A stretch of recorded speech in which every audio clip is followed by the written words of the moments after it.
And a very good afternoon, everyone. Welcome to Issues and Attitudes. My name is Jeff Owens, General Manager at WEIU. My co-host is Mr. Gerard Singleton. Welcome, Gerard. Good to be back, Jeff. Today we are going to be talking to the TRIO office, Student Support Services here at EIU. Maggie Burkhead, the EIU Director of TRIO. Welcome, Maggie. Well, thank you for having us. Appreciate it. Lynn Griesmer, she is the office manager of the TRIO program. Yes, good to be here. And Kadarius Hooks, and you are the TRIO educational specialist, correct? That is correct. Thank you for having us. So appreciate coming in, and we scheduled this a long time ago, and it was just by happenstance that obviously it's a serious time right now on the campus of Eastern Illinois University, and I'd be remiss if we didn't want to start there with what you're offering in student support services to the EIU students right now after the tragedy of this past weekend, and then we'll get into some more of the details of what all you do on campus for all the kids. But talk about this week, if you would, Maggie, and the rest. Yes, so this weekend events are definitely tough time right now, especially for our students. Students who may know the young man or may not. I know some of the things we will talk about, even like with the mental health situation with students. So this definitely was one that will put them in a little bit of a tailspin.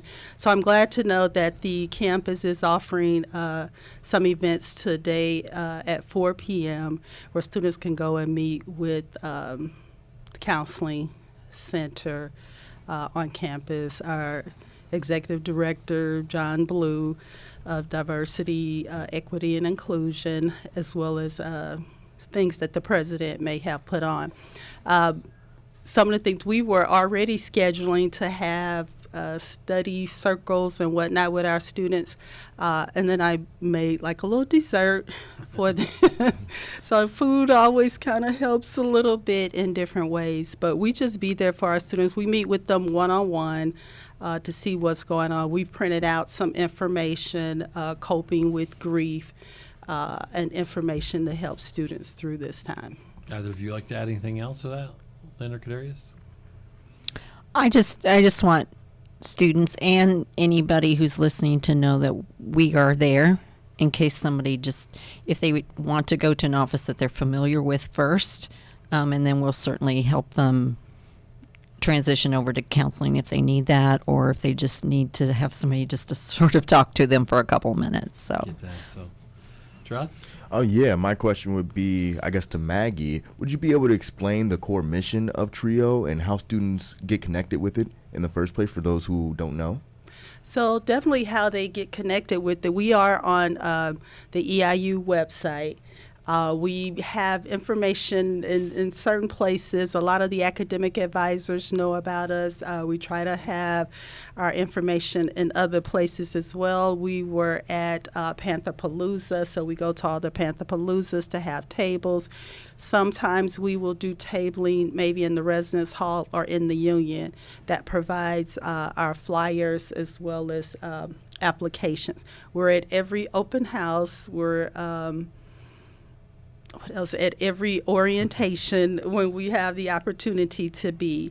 But our information and application are definitely available on the website. So the mission and the goal is to provide supportive services for students who fall into a disadvantaged background as far as being low income, first generation, or a student with a documented disability.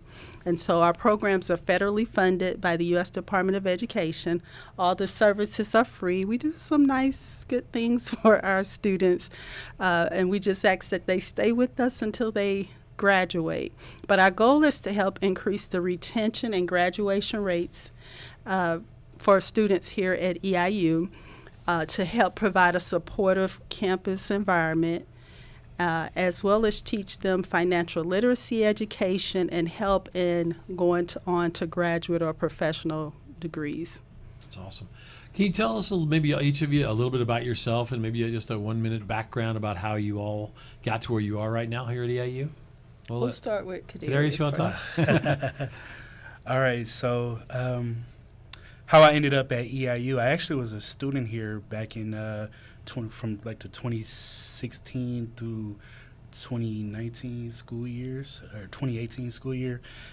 I originally had came for physical therapy over at Lakeland, but it didn't quite work out. So I actually switched to psychology, which is what I got my master's degree in. But as far as coming back to EIU, you know, it was it was something that I knew that the positions had came open, and I enjoyed my experience here enough to come and actually work with TRIO, which TRIO is something I'm very passionate about. I've actually been to a total of 3 college institutions before I got my master's degree, and I was in TRIO at all 3 of them. Nice. So needless to say, it was pivotal in me obtaining my education and finding the motivation to succeed. That's cool. Lynn? I'm a 2-time graduate of Eastern, actually. I got my bachelor's and master's way back in the day. We called it speech pathology and audiology. I think it's CDS now. And I worked for 27 years as a speech pathologist, and then decided it was just time to just do something else. So eventually I made my way to TRIO, worked with Maggie for 2.5 years, was part of that group that sort of had to say goodbye for a while during the budget impasse, and then was fortunate enough to return in 2018 and eventually back with Maggie after that. And that's, you know, I was not one of those students that would have been eligible for TRIO, at least not first generation wise and having a documented disability, but I was a non-traditional student and I would have qualified under the income portion of that, I think. But that's sort of how I ended up doing all of this, yeah. And for me, I definitely would have qualified for TRIO, meeting a couple of those criteria if there was a program here when I was a student back in the 80s. I am originally from East St. Louis, Illinois, and I have lived also in the south suburbs of Chicago. I am a 2-time graduate of Eastern Illinois University as well.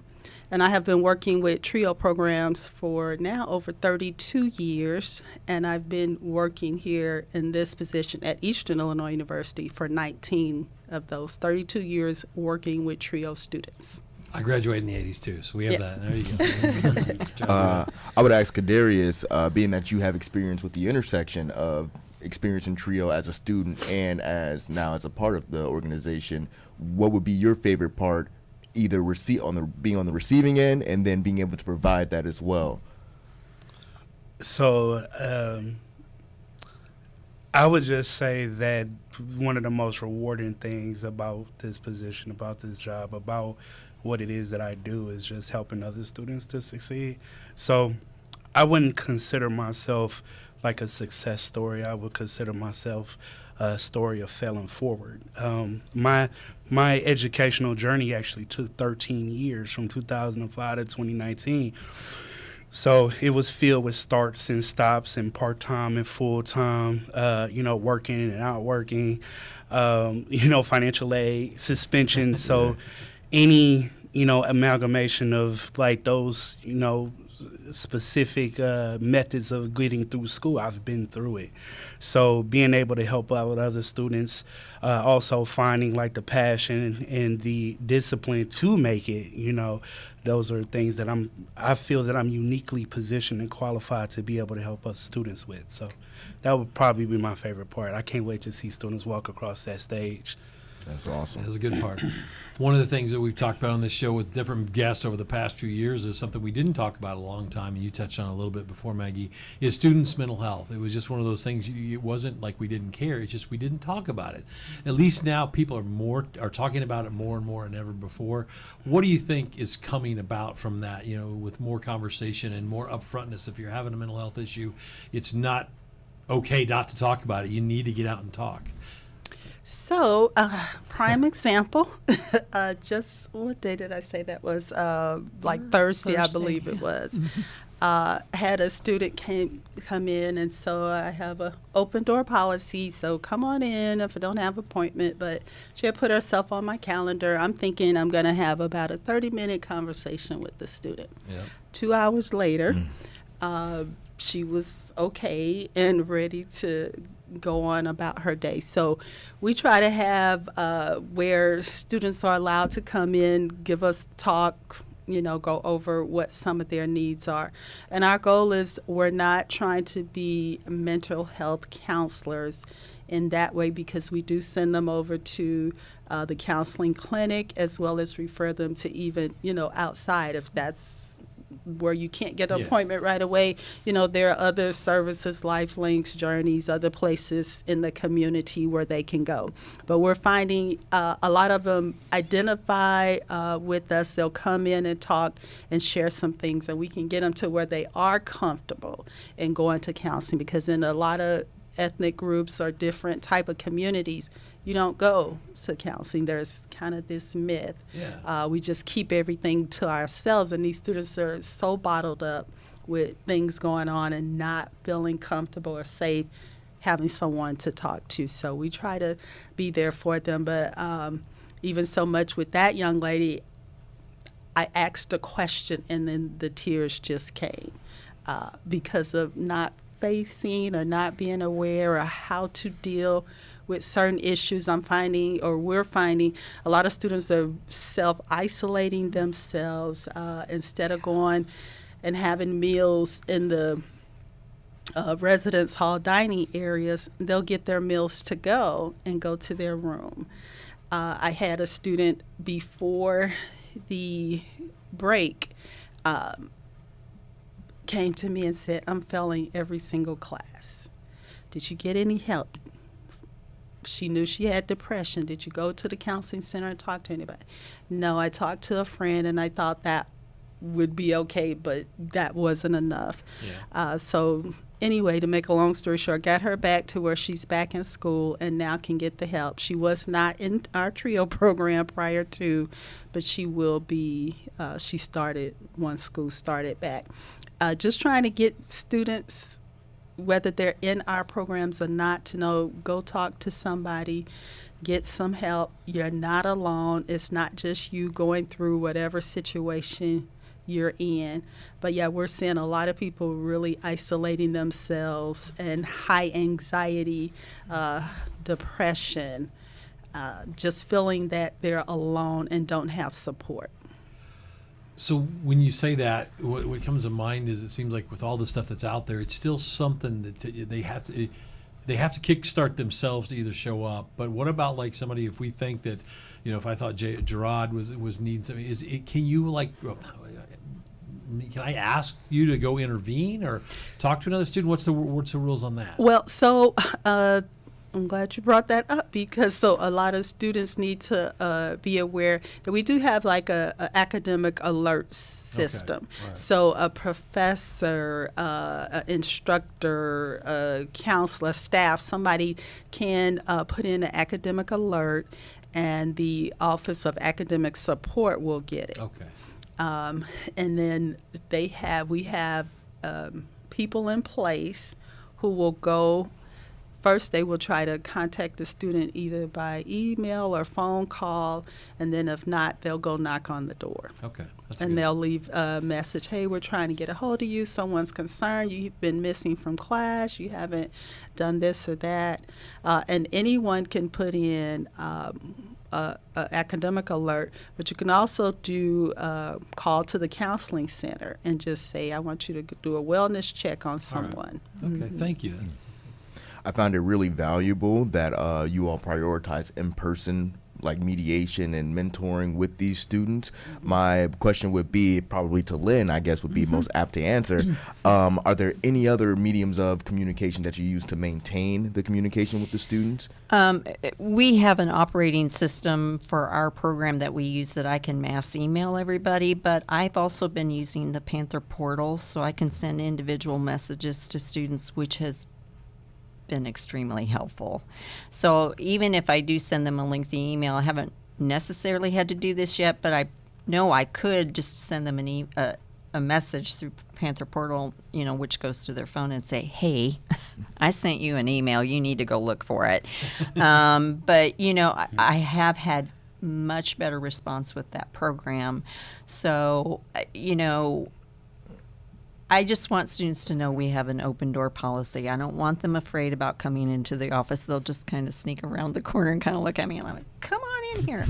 But I think we all three try to do that, and it's so much fun when you see students improving and growing and becoming the adults they were meant to be. And we should say that your offices are on the garden level. Yes. Right. See, I learned something at the McAfee gym, or the McAfee building, I guess. So in case you do want a student out there, somebody you need to direct there. So in McAfee at the garden. I like that. Is that Dr. You said Dr. That's Dr. Guttrell, yes. All three of you, or any of you, or all of you can answer this question is, what do students ask the most when they come in for that first meeting? And is there something that they always ask first, or is there a recurring theme? I think I'm usually the one who either gets an email from them, or somebody will bring them in, or they'll just kind of wander in. Number one, they aren't sure if they will qualify or not, so we talk about the eligibilities. Number two, how to go about applying, and they either can get a paper application from me or from our office, or go online. There's actually an online application, or they can get the paper one online also. We also have one translated into Spanish too. And then after they get that done, then they bring it back into me, and then it's sort of a multi-step process for to be able to become a part of TRIO. They've got to complete a survey. They've got to go through a very informal interview with one of our GAs or with Kadarius or sometimes Maggie, and then Maggie is the one that gets the application packet and then makes those decisions. But every once in a while we'll get a student coming in asking, and they just don't meet any of the eligibilities, but I try to figure out other places, if it's Strong or some other groups or organizations that maybe they could get some support from, or academic support. So I don't want anybody leaving there not being able to get something. Makes sense. Yeah. So. And I just wanted to add with that, so by the time I see some of the students, my caseload is not as heavy as Kadarius or the GAs because of my other administrative duties and other hats that I wear. But one thing that a lot of students do get to me, they bring me up their kind of more challenging issues. And so financial aid, I'm trying to get more money and have more money, or I've been helping quite a few students lately with the SAP, the Satisfactory Academic Progress, and that appeal letter that they need to reinstate their financial aid. I hope this young man is listening, or somebody tell him. But and like I say, we try to do things to help them with financial literacy and understanding, better finances, right? And saving and budgeting money. But I had a young man, and I'm sure it's a lot of other students, who are eating quite a bit in the food court instead in the residence hall, and spending more than what they Gerard is guilty giving. as charged. And spending more than what they really can afford in dining dollars, and not having those funds to cover. I really also, I think it's big that the literacy aspect is like a huge part of what you do. And are there any collaborations that you all do? So say with Strong or with the career services that you can recommend to students, or that you enjoy putting these students in these situations to improve themselves, that maybe falls outside of the facilities of your department? Yeah. Right. So we don't try to take the place of any other services that are on campus. The government mandates that there are certain things that I do. So I do collaborate with career services because we have to give them that career piece as well. So we collaborate. We create a flyer, and we'll put, here's some workshops that TRIO is doing, but here's also workshops that other entities on campus that are doing that could help you in what our mission is, and to help get them in grad school and in careers. So the CJ Moore, or Clifton Moore, is an advisor with the Small Business Development Center here on campus. And so we're working together to do a series, Creating Wealth. And so we want to help teach students through a game called Cash Flow. So we have 3 evenings dedicated to that, and it's open. We don't care who comes to get the services. So a lot of things I do now, because federal government, if they're listening, the money that we spend, I don't open things up if we're buying tickets to a play or performance, or we're buying meals or whatnot. But as far as workshops, that's a way for us to recruit other students. So we do want whoever is available to come and learn creating wealth. It'll be with the budgeting, saving, just learning some life skills financially. And so with even the cash flow game, it may be that it's determined you're a police officer, and so this is what your salary is going to be. Oh, well, now you had a baby. And so you got to know about money for that, or, and like I say, saving, investing. CJ is really good with that. Yeah. And lights and water are not free. I Yeah. tell my kids Right, that right, all the right. time. Yeah. Hard lesson I'm learning now. Yeah, I lost my train. No, one of the things I want to also talk about is that do you have any of those upcoming events or workshops scheduled here in the spring semester that we can tell people about, or do you have annual events that you always do that you would like to talk about? I didn't bring that flyer with I me. I have don't, one too. but I do know. I want to say one of the Creating Wealth is February. I think that's the 9th. It's on your website. It's a right? Wednesday. Yeah. Yeah, we'll have things posted, and we'll also add things to the EIU calendar. But we started study circles, and we want people to come, and that's like tonight, 4 to 6, and we have nights throughout. Just come and study, and I will make a snack, a dessert. Lynn will bring something. Kadarius, we just want to get people in to study. We see our students struggle because they come from high school not knowing how to study. They're not used to taking work home. Yeah. And so they don't know how to Because they can just take study. the test over and over in high school till they pass can't. it. Oh, did I say that out loud again?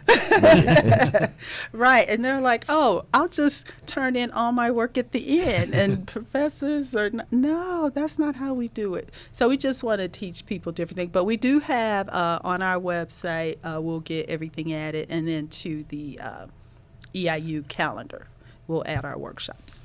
What is the biggest challenge you think of the trio as you moving forward? Are there challenges or roadblocks that you see or not? One big challenge I want to mention at this time is we're funded by the U.S. Department of Education, and okay, so this administration would like to do away with the U.S. Department of Education. So that's our big challenge now. It's just to be here. We've written our grant back in July, and we're just waiting to hear if we're refunded, and we may not know that until early summer. So that's our challenges with refunding. And then also, as we mentioned before, with mental health, getting students to come out and come to meetings on a regular basis with us. There you go. Yeah. We have about 5 minutes left today with Maggie Burkhead, Lynn Grismer, and Kadarius Hooks from Trio Student Support Services here on the campus of EIU. A very important week due to the tragedies of this past weekend. So I'll let you go ahead, Gerard, then I'll have one more question about that as we go forward. Sure thing. Kadarius, just being that you are the proof of being in the Trio program and coming back and getting back involved, do you have any maybe success stories of other people you've seen who are beyond the network of maybe current students, but who are in their professional careers now and still abide by the lessons taught by Trio? That's a really good question, and it's actually going to be a little challenging to answer in light of the circumstances that just recently occurred with this young man. I will say this. It is paramount to life and student success to advocate for yourself to whatever capacity you feel like you need. Whether that be, you need somebody to just kind of, give you encouraging words, or whether you need support, to whatever degree that is. But the thing is that it's very critical and important to reach out whenever you do feel like you need that additional support. So a young man that I know personally who graduated from this institution just recently went through very significant hard times. And in light of those circumstances, he was kind of seeing himself, down that dark tunnel with like no way out. And due to those circumstances, it was very difficult for him to see the different aspects of his life that, he was, blessed in. So I remember staying on the phone with him till about 5 o'clock in the morning, just talking him through, letting him know, like, you are a good man. You do work hard, the things that you're going through now, this is temporary and you will make it through, so, but we lose people through the cracks all the time, and it's like one is too many, but I guess what I'm trying to say is that if you are a student here and you know other students that are going through, and even strong people go through it too, but nobody checks on them. So I would just say this, just look out for one another, because, y'all know each other better than, any of us can know you, and we'll be here to help and support you, but like, we can't do that if you don't speak up and say, like, hey, I need help. Like, I'm really going through it. Like, I need that additional, somebody to check up on me, or whatever the case may be. Just speaking up, and advocating for yourself. I think that's the biggest thing that, and like I said, that extends past, student success. That's life in general, because in some cases it is life and death.